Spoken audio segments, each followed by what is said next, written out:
வாங்க, ஒரு சுவாரஸ்யமான நீதிமன்ற வழக்க பத்தி இன்னைக்கு பார்க்கலாம். இது மேலோட்டமா பார்க்கும்போது ஒரு சாதாரண நீதி, அநீதி கதை மாதிரி தெரியலாம். ஆனா நம்ம சட்ட அமைப்பு நிஜத்துல எப்படி வேலை செய்யுதுங்கிற ஒரு ஆழமான உண்மைய இந்த வழக்கு நமக்கு தெளிவா காட்டுது. இந்த கதையோட ஆரம்பமே இந்த நம்பர் தான். வெறும் 825 வாக்குகள். 1996ல மேற்கு வங்கத்துல நடந்த சபாங் சட்டமன்ற தேர்தல்ல மக்கன்லால் பங்கால் வெற்றி பெற்ற அந்த சின்ன மார்ஜின் இதுதான். ஆனா அவரை எதிர்த்து போட்டியிட்ட மானஸ் புன்யா இந்த முடிவை சும்மா விடல. இல்ல, இந்த வெற்றி நேர்மையா கிடைக்கல, இதுல ஊழல் நடந்திருக்குன்னு சொல்லி தேர்தல் மனு தாக்கல் செஞ்சாரு. வழக்கு உயர்நீதிமன்றத்துக்கு போச்சு. அங்க நடந்த விசாரணைக்கு பிறகு ஆமா ஊழல் நடந்திருக்குன்னு கோர்ட்டும் ஒத்துக்கிட்டாங்க. தீர்ப்பு ரொம்ப தெளிவா இருந்துச்சு. இந்த தேர்தல் செல்லாது. அவ்வளவுதான், கேஸ் முடிஞ்சுது, அப்படிதானே? இல்ல, கதை இங்கதான் ஒரு பெரிய ட்விஸ்ட் எடுக்குது. இந்த வழக்க உச்சநீதிமன்றத்துக்கு, அதாவது சுப்ரீம் கோர்ட்டுக்கு மேல்முறையீடு செய்யப்பட்டது.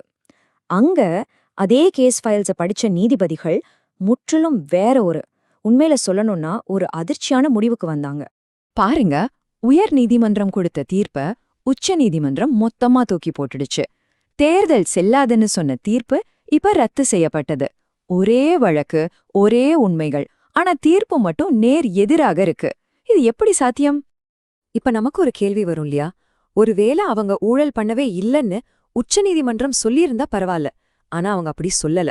அப்போ குற்றம் நிரூபிக்கப்பட்டும் எதுக்காக தீர்ப்பு மாத்தணும்? இதுக்கு பதில் அந்த வழக்குல என்ன நடந்துச்சுங்கிறத விட அது எப்படி விசாரிக்கப்பட்டதுங்கிறதுல தான் இருக்கு. உச்சநீதிமன்றம் இந்த வழக்குல ஒரு நடைமுறை பிழைய கண்டுபிடிச்சாங்க. அதுவும் சாதாரண பிழை இல்ல, அந்த தீர்ப்பையே செல்லாததாக்குற அளவுக்கு ஒரு பெரிய பிழை. அதனாலதான் அத மரணப்பிழை அப்படின்னு சொன்னாங்க. சரி, அந்த மரணப்பிழை என்னன்னு கொஞ்சம் ஆழமா பார்க்கலாம் வாங்க. மக்கள் பிரதிநிதித்துவ சட்டம்னு ஒன்னு இருக்கு. அதுல பிரிவு 99 ரொம்ப முக்கியமானது. தேர்தல் வழக்குகள் நியாயமா நடக்குதான்னு பாத்துக்கிறதுக்கு இந்த சட்டம் ஒரு கவசம் மாதிரி. ஆனா இந்த சட்டத்துல ஒரு முக்கியமான நிபந்தனை இருக்கு. நம்மளோட அடிப்படை உரிமைகள்ல ஒன்ன பாதுகாக்கிற ஒரு முக்கியமான விதி எது? உயர் நீதிமன்ற தீர்ப்புல சில அரசு அதிகாரிகள், கட்சி தொண்டர்கள், ஒரு எஸ்பி ஆபீசர் பேர் கூட ஊழல் செஞ்சதா சொல்லப்பட்டிருந்தது. ஆனா பிரச்சனை என்னன்னா, இந்த சட்ட விதிகளை கோர்ட் பின்பற்றவே இல்ல.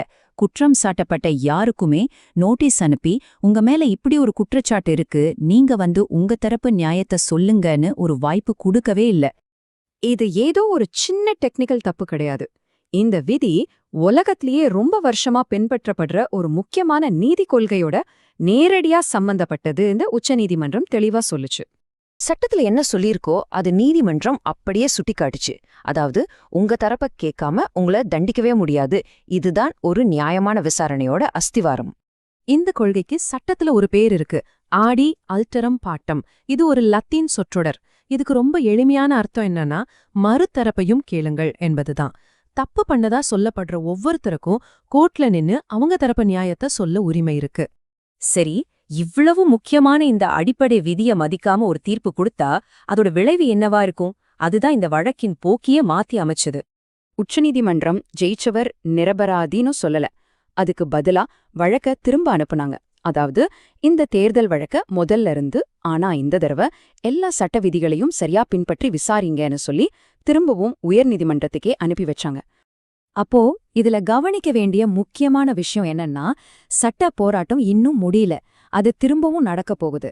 ஆனா இந்த முறை யார் மேலெல்லாம் குற்றம் சாட்டப்பட்டதோ அவங்க எல்லாருக்கும் சட்டம் சொல்ற மாதிரி அவங்க தரப்பு வாதத்தை முன்வைக்க ஒரு முழு வாய்ப்பு கொடுக்கப்படும். உச்சநீதிமன்றம் இதோட நிறுத்தல. அவங்க இன்னும் ஒரு படி மேல போய் உயர்நீதிமன்றத்துல இந்த விசாரணை எப்படி நடத்தப்பட்டதுங்கிறத பத்தியும் சில கருத்துக்களை சொன்னாங்க. இது கோர்ட்ரூம்குள்ள என்ன நடக்குதுன்னு நமக்கு கிடைச்ச ஒரு அரிய பார்வை. கோர்ட் என்ன சொன்னாங்கன்னா, விசாரணை தேவையில்லாம ரொம்ப நாள் இழுத்தடிச்சப்பட்டிருக்கு. 120 நாள் சாட்சி விசாரணை நடந்திருக்கு. இத பாதி நேரத்துல முடிச்சிருக்கலாம். சாட்சியங்களை கூட கதை மாதிரி பதிவு பண்ணாம கேள்வி பதில் வடிவத்துல பதிவு பண்ணதுனால நேரம் வீணாயிருக்கு. ஒரு நீதிபதி சும்மா ஒரு பார்வையாளரா இல்லாம விசாரணைய கட்டுக்குள்ள வச்சிருக்கணும்னு சுட்டிக்காட்டினாங்க. இந்த வழக்கு நமக்கு ஒரு முக்கியமான விஷயத்த புரிய வைக்குது. இது யார் குற்றவாளி, யார் நிரபராதிங்கிறத பத்தினது மட்டுமல்ல, ஒரு வழக்கு விசாரிக்கப்படுற அந்த வழிமுறை எவ்வளவு முக்கியங்கிறத பத்தினது. இது நம்ம மனசுல ஒரு கேள்வியை எழுப்புது. நியாயத்தை நிலைநாட்ட வேண்டிய வழிமுறைகளே சரியா இல்லனா கிடைக்கிற தீர்ப்பு மட்டும் எப்படி உண்மையான நீதியா இருக்க முடியும்?